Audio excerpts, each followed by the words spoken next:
A perfect tonkatsu is defined by a crust that shatters like glass while the pork inside remains impossibly tender and succulent.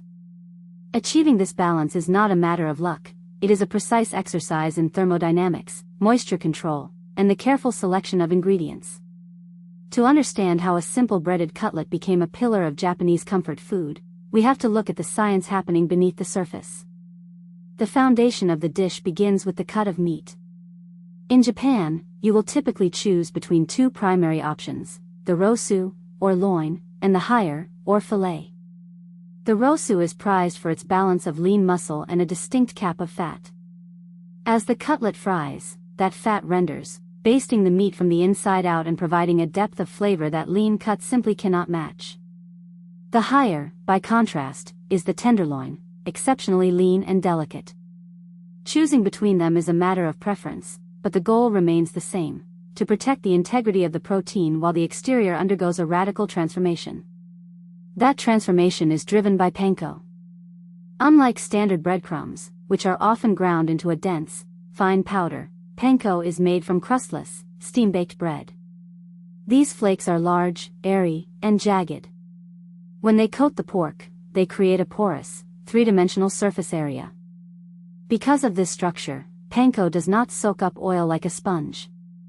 Instead, it creates a barrier that allows for rapid, even heat transfer, resulting in a crust that is light, crisp, and never greasy.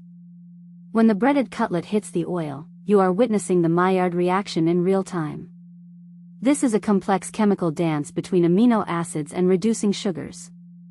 At temperatures between 320 and 340 degrees Fahrenheit, these compounds rearrange themselves into hundreds of unique flavor molecules.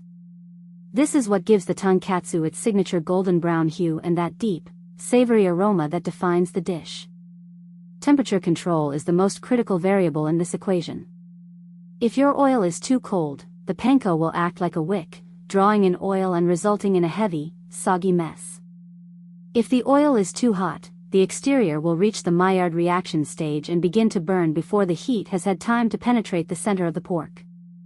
You are looking for a steady, medium-high heat that allows the crust to crisp up at the exact moment the pork reaches its peak tenderness. Once the cutlet is removed from the oil, the final, most overlooked step is the resting phase. You should never place a freshly fried tonkatsu directly onto a flat plate.